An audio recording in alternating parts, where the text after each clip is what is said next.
Hello guys, இந்த வீடியோவில் நம்ம நியூஸ் அகாடமியோட செகண்ட் எபிசோடு தான் பார்க்க போகிறோம். நீங்கள் இன்னும் இந்த சேனலை சப்ஸ்கிரைப் பண்ணலாம், சப்ஸ்கிரைப் பண்ணிட்டு வாங்க வீடியோக்குள்ளே போகலாம். வீடியோட ஸ்டார்டிங்கில் நம்மளோட ஹீரோ கையில் வந்து பார்த்தீங்கன்னா ஸ்வாட் ட்ரைனிங்காக டீமன் கிங்கை இமேஜினேஷன் பண்ணி ஃபைட்டிங் ட்ரைனிங் எடுத்துகிட்டு இருப்பாப்ல.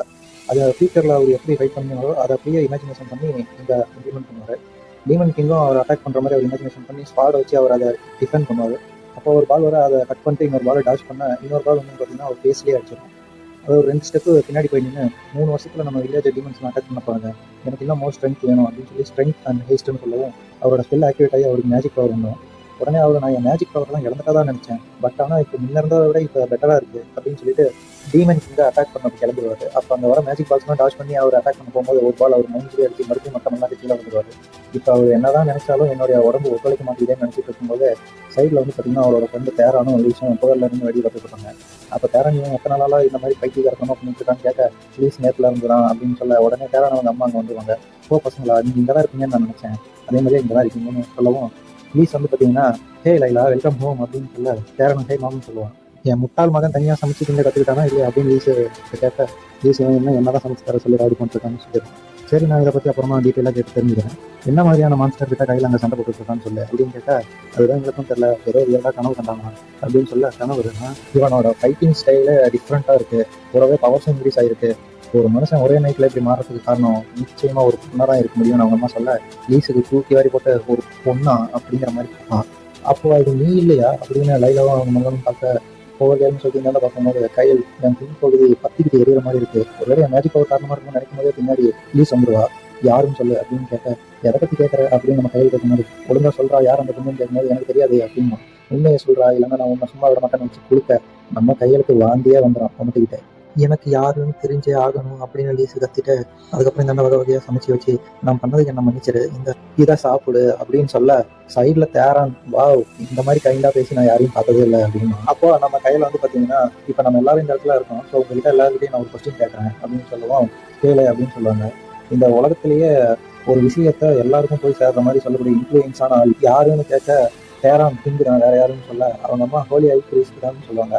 உடனே அவங்க மாஸ்டர் ரேண்டால்ஃப் தி ஹீரோ அவன் தான் 3 வருஷத்துக்கு முன்னாடி டீமன் கிங்கா பண்ணான் அப்படின்னு சொல்லுவாங்க. ஆமா, எல்ஸ் அண்ட் டாஸ் கூட அவன் சொன்னா கேட்பாங்கன்னு சொல்லுவாங்க அப்படின்னு தேரானும் சொல்ல ஸோ நான் 2 வருஷத்துக்கு அப்புறம் இருக்க வேண்டிய ஸ்பாட் ஹீரோ அப்படின்னு நடந்துக்கிட்டே எனக்கு வேற ஆப்ஷன் இல்லைன்னு போயிட்டு இருக்க இங்க எனக்கு என்னதான் ஆச்சு அப்படின்னு சொல்லி அங்க இருக்கிறவங்க கேட்க ப்ளீஸ் சொன்ன வேற வழியே இல்லை, இவனை நாம தான் பார்த்துக்கணும் அப்படின்னு சொல்லுவாங்க. அதே சமயம் எனக்கு பின்பகுதி மறுபடியும் பத்தி தெரிய மாதிரி இருக்கு ஹீரோ சொல்ல அப்போ ரூமுக்கு வந்து புக் எடுத்து படிச்சுக்கிட்டு இருப்பாரு. அந்த சமயம் தேரான் வந்து பார்த்தீங்கன்னா என்ட்ரி கொடுத்து ஓ எனக்கு தேவையான எல்லா புக்கையும் ஒரே நைட்டை படிக்க போறியா அப்படின்னு கேட்க எங்கள் அம்மா புத்தக குழு மாதிரி இருக்கும்போது அவங்களுக்கு பிறந்த நான் இதெல்லாம் பண்ணாமல் இருக்கலாம் அப்படின்னு சொல்லுவான். சரி, நீ நிஜமாலுமே ஹீரோ ஆக ஆசைப்படுறியான்னு கேட்க நம்மளோட கையில் வந்து பார்த்தீங்கன்னா ஆமாம் எவ்வளோ சீக்கிரம் முடியுமோ அவ்வளோ சீக்கிரம் நான் ஹீரோ ஆகிறேன் அப்படின்னு சொல்ல ஆனால் இது ஒன்றும் நீ மட்டும் டிசைட் பண்ணக்கூடிய விஷயம் இல்லைன்னு தேரான்னு சொல்ல அது எனக்கும் தெரியும் அப்படின்ட்டு நம்ம ஹீரோ சொல்லுவான். உடனே நீ ஏன் டைரெக்டாக போய் அந்த டீமன் கிங்கை ஒரே விட்டா வைக்கிடக்கூடாது அப்படின்னு சொல்ல அது ஒன்றும் அவ்வளவு சுலபமான காரியம் இல்லை. சரி, ஒரு ஹீரோ ஆகணும்னா என்னென்ன தகுதி இருக்கணும்னு நீங்க நினைக்கிறேன்னு கேட்டால் ஸ்ட்ரென்த்து தான் அப்படின்னு சொல்ல இல்லை, ஒன்று மணி, 2வது தான் ஸ்ட்ரென்த்து. ஏன்னா ஸ்ட்ரென்த்தை வச்சு எல்லாத்தையும் நம்ம பண்ண முடியாது.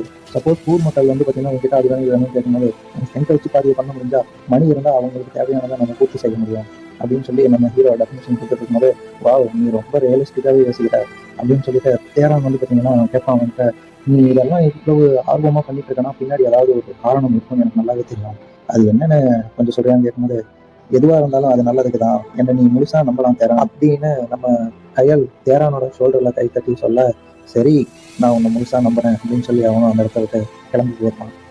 மறுநாள் லைலா வீட்டில் வந்து நான் ஊரை விட்டு ஒரு ட்ரிப்பு சம்பந்தமாக வெளியே போகிறேன் அப்படின்னு கேட்டேன். சரி உன் வீட்டில் என்ன சொன்னாங்கன்னு கேட்டால் அவங்க அழுந்தாங்க ஃபஸ்ட்டு, அப்புறம் போய் சமைச்சிட்டாங்கன்னு சொல்ல இவன் என்னமோ சும்மா தான் இருக்கான், இவனையும் கூட கூட்டிகிட்டு போ அப்படின்னு சொல்லி அவன் என்ன சொல்ல நம்ம ஹீரோ நானே கேட்கலான்னு சொன்னேன் நீங்களே சொல்லிட்டீங்க மாஸ்டர் அப்படின்னு சொல்லுவான். சரி இவன் உனக்கு நல்ல சீல்டாக இருக்கும் அப்படின்னு சொல்ல இல்லை நான் அவனுக்கு நல்ல சாக்ரிஃபைஸராக யூஸ் பண்ணுவேன்னு சொல்ல நான் என்ன அவனுக்கு நான் தான் முடிவு பண்ணுவோம் அப்படின்னு தேரான்னு சொல்லுவான். அப்படி பேசிட்டு இருக்கும்போதே அவனை பார்த்துட்டு இன்னொரு லீஸ் வந்து பார்த்தீங்கன்னா இவன் கிட்ட கேட்பான் நீ ஊரை விட்டு போகிறதா கேள்விப்பட்டேன் அப்படின்னு கேட்ட நம்ம கையிலும் ஆமாம் நான் கிளம்ப போகிறேன்னு சொல்லுவான். நான் உன்ட்ட உனக்கு கேட்கலாமா அப்படின்னு கேட்க இப்போ நான் உன் கூட வரணும், என்னையும் உன் கூட கூட்டிகிட்டு போ அப்படின்னு அதை சொல்ல முடியாது அப்படின்ட்டு நம்மளுடைய ஹீரோ கையில் சொல்லிடுவோம். ஏன் மறுக்கிற அப்படின்னு கேட்கும்போது என் இடத்துல உங்கள் அம்மாவோ உங்கள் அப்பாவோ இருந்தாங்கன்னா அவங்க என்ன பண்ணுவாங்களோ அதை தான் நான் பண்ணுறேன்னு சொல்லும்போது நான் அவங்க சமாதியில் மன்னிப்பு கேட்டுக்குவேன் அப்படின்னு லீஸு சொல்லுவான். இவ பேசிக்கிட்டே இருப்பான்ட்டு ஹீரோ டிஸ் பண்ண அவளும் என்ன பண்ணுறதுன்னு தெரியாமல் ரொம்ப இருப்பான். அதுக்கப்புறம் இப்படியெல்லாம் பண்ணினா நான் எப்படி உன் கூட விவாதம் பண்ண முடியும், அது மட்டும் இல்லாமல் நம்ம 2 பேருக்கும் வயசு 16 தான் ஆகுது. இதெல்லாம் இல்லையான்னு கேட்கும்போது இதெல்லாம் தப்பே இல்லை அப்படிங்கிற மாதிரி நம்ம ஹீரோ கையில் பதில் சொல்ல, அதுக்கப்புறம் சரி அட்லீஸ்ட் நீ சேஃபாக திரும்பி விளையாடி தருவேன்னு சொல்ல, அப்போ தான் நான் உன்னை விடுவேன்னு சொல்ல, நான் உனக்கு ப்ராமிஸ் பண்ணுறேன் எந்த ஒரு பாதிப்பும் இல்லாமல் நான் சேஃபாக விளையாடி திரும்பி வருவேன் அப்படின்னு சொல்லுவான். சரிட்டு அப்புறம் 2 பேரும் கட்டி கொடுத்துருப்பாங்க. மறுநாள் இவங்க 2 பேரும் ஷாப்பிங் போகும்போது ப்ளீஸ் அந்த இடத்துல ஒரு எல்பிஎலை பார்த்து பாரு அந்த எல்பிஎல் ரொம்ப அழகாக இருக்கா அப்படின்னு சொல்ல, எல்பிஎலா அப்படின்னு நம்மளோட கையிலும் திரும்பி பார்த்து அவள் பக்கம் நடந்து போவான். போய் அவளோட ஃபேஸை பார்த்ததும் அவனுக்கு ப்ரீங் பேக் மெமரிங்கிற மாதிரி பழைய ஞாபகங்கள் வரும். அதில் வந்து யாரும் இல்லாதப்ப என்ன நீ எக்ஸஸ்ன்னு கூப்பிடுன்னு சொல்லி அவன் நம்ம ஹீரோ கிட்ட சொல்லி வச்சிருப்பான்.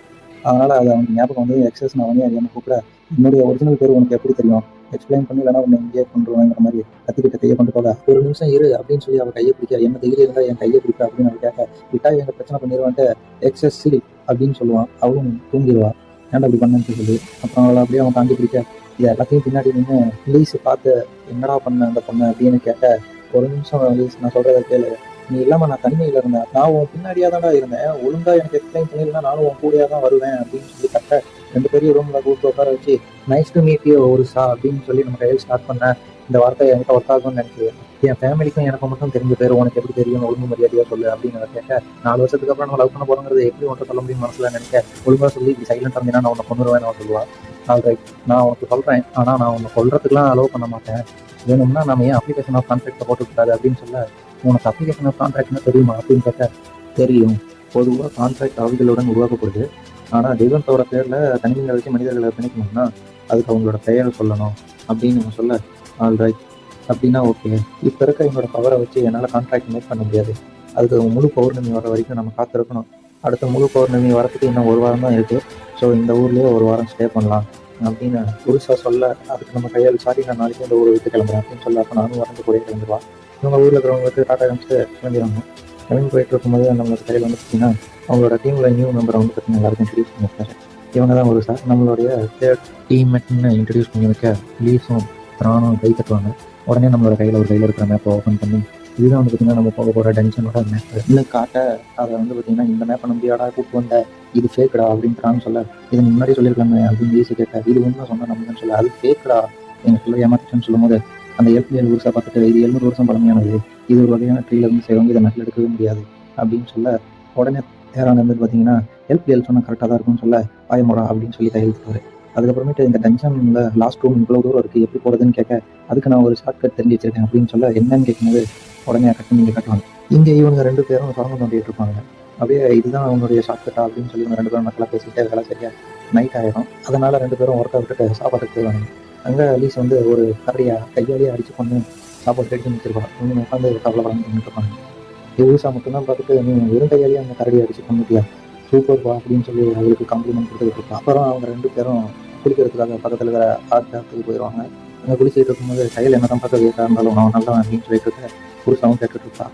ஸோ உடனே லீஸு அவளோட பட்டில் இருக்கிற ஆர்டிஃபிஷியல் பர்த் மார்க் பார்த்துட்டு ஆர்டிஃபிஷியல் பர்த் மார்க் அப்படின்னு சொல்ல, அப்படியே அங்கே கட் பண்ணி இந்த டென்ஷனில் கட்டுவாங்க. கையில் மட்டும் தனியாக இருப்பான். புதுசாக வந்து யாரும் இல்லையா அப்படின்னு கேட்டால், அவன் இல்லை நமக்கு தான் விளைஞ்சிட்டு அவன் தூங்க போயிட்டான்னு சொல்லுவான். சரி நீ உண்மையிலேயே யாரு, உனக்கு எப்படி எல்லாருக்கும் என்ன தெரிஞ்சிருக்கு அப்படின்னு கேட்டு, உன் கையில் வச்சுருக்க அந்த 2 நார்மல் ரூம்லேயே கிடைக்கிறது தானே அப்படின்னு கேட்டேன். ஆமாம், இது எங்கள் மாஸ்டர் எங்களுக்கு கொடுத்தாங்க, இது எங்களோட வெயிட் அதிகரிக்கும், ட்ரைனிங்காக இதை நாங்கள் யூஸ் பண்ணிட்டுருக்கோம் அப்படின்னு சொல்லிட்டு மண்வெட்டி எடுத்து தோண்டிட்டு இருப்போம். அப்படி அங்கே தோண்டிட்டு இருக்கும்போதே மண்வெட்டி கற்றுக்கிட்டு திடீர்னு அந்த இடத்துல ஒரு பால் தெரியும். போய் தேவையான வீசியும் கூட்டிக்குவான்னு சொல்லி அந்த இடத்துல வரத்துக்கு உள்ளே போவாங்க. அந்த உள்ளே போக ஒரே தங்க குயிலாக இருக்கும். அதை பார்த்துட்டு நம்ம தேரம் ஐயோ பணம் பணம் பணம்ன்ற ஓட ஆரம்பிச்சிடுவோம். ஓடி போய் அந்த தங்க குயிலில் உட்காந்துட்டு இங்கே இருக்கிற அந்த தங்க கஞ்சிலாம் தூக்கி போட்டு நிறைய பணம் சந்தோஷப்பட்டு இருப்பான். பின்னாடி நின்று கையில் அப்புறம் வீசு ஒரு சில 3 பேரும் சரி பார்க்கவே ரொம்ப கொடூரமாக இருக்குது அப்படின்னு சொல்லி பார்த்துட்டு இருப்பாங்க. அப்புறம் இவங்க பேசிட்டு கிடக்குன்ட்டு நம்ம கையில் வந்து பார்த்தீங்கன்னா இவங்க 3 பேர் இங்கே விட்டு தனியாக ஒரு ரூம்குள்ளே போவோம். அப்படி ரூம்குள்ளே போனதும் அவன் தேடி வந்து அந்த வாழை நேரத்தில் இருக்கும். அந்த வாழை பார்த்ததும் நம்ம சிரிச்சுட்டு அதை கிட்ட போகும்போது அங்கே திடீர்னு அந்த வாழிலேருந்து ஒரு பொண்ணு வந்து நின்று, ஹியூமன் ஒரு மனுஷன் இவ்வளோ தூரம் வந்திருக்கியா, நான் உன்னை பாராட்டுறேன் அப்படின்னு சொல்லிட்டு சிரிச்சுக்கிட்டு நின்றுட்டு இருக்கோம். இதோட இந்த எபிசோட முடிச்சிடுறாங்க. நெக்ஸ்ட் வீடியோவில் எபிசோட் 3 பார்க்கலாம். Please subscribe this channel.